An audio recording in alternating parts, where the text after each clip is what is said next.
Hi everyone, welcome back to my channel. This is Cassie with Lit and Lifestyle, and today I'm giving you a 5-minute book review on the book The Lost Apothecary by Sarah Penner.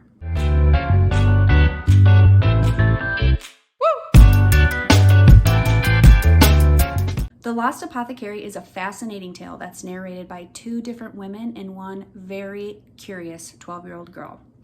It is set in two different times, so we have one storyline that is going through the 1700s, the late 1700s, specifically 1790s, and then another storyline that is in present day.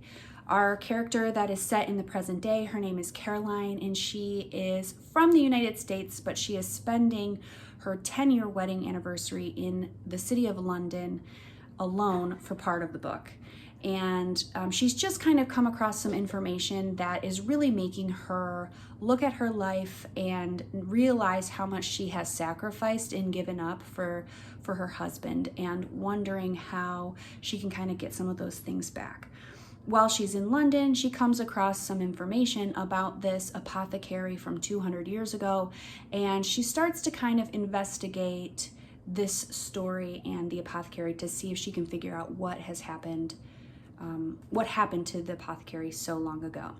At the same time, we are getting the firsthand experience of that apothecary because our storyline from the 1790s follows her. Her name is Nella, and she is a woman who makes little potions kind of for women in their ailments.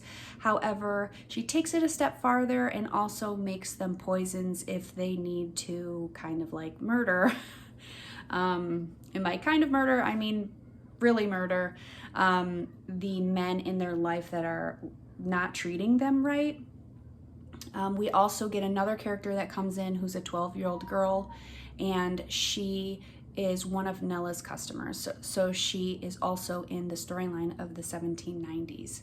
As we are reading Nella's story firsthand, we're also seeing Caroline kind of unravel the mystery that was Nella's life, and we're trying to figure out what exactly is the young girl whose name is Eliza. What is her role in Nella's life, and how does the future look for her and for Nella? So honestly, I really liked this book. I had seen a lot of advertisements for it, but I never thought about reading it until I saw it available on my library app for free, and I decided to give it a try. I really enjoyed it. I ended up, I don't remember what I gave it on Goodreads, but I really struggled. But I think I gave it 4 stars, but said 4.5 stars. I wasn't sure if I should give it 4.5 or 5 stars. And the only reason is because it didn't like change my life or make me significantly feel anything, but I did really enjoy reading it. And I felt like it had so many different aspects to it that not a lot of books contain. It has this mystery aspect where you're looking back into someone else's life and trying to figure out who they were and what exactly happened to them. It also has this aspect of Caroline, who's trying to kind of like figure out who she is, even though she's a middle-aged woman and has been married for 10 years. She's kind of going through this self-discovery, as well as the other two characters going through their own kind of self-discovery, one being a young girl and one being an older woman. So it had a lot of really cool aspects to it that came together nicely. I will say that I did listen to the audiobook, and the audiobook was also a very good audiobook. There were 3 different narrators for each character, and I felt like they were voiced really well. It really brought life to the story and helped the characters kind of stand out on their own. I also want to give a trigger warning for infertility and miscarriage, because there is a character in our book who specifically has gone through a very traumatic loss, and she does talk in depth about her experience and what exactly happened and the emotions that have stayed with her after that experience. Obviously, these feelings and the depth of the emotion that is kind of described in the book, I feel like could really trigger some emotion for readers who are dealing with similar emotions or have dealt with a similar situation in the past.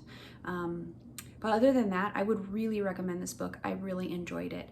I think it's cool that it's like a mystery, but it's not a mystery about a murder or someone dying. It's more a mystery about someone's life in the past.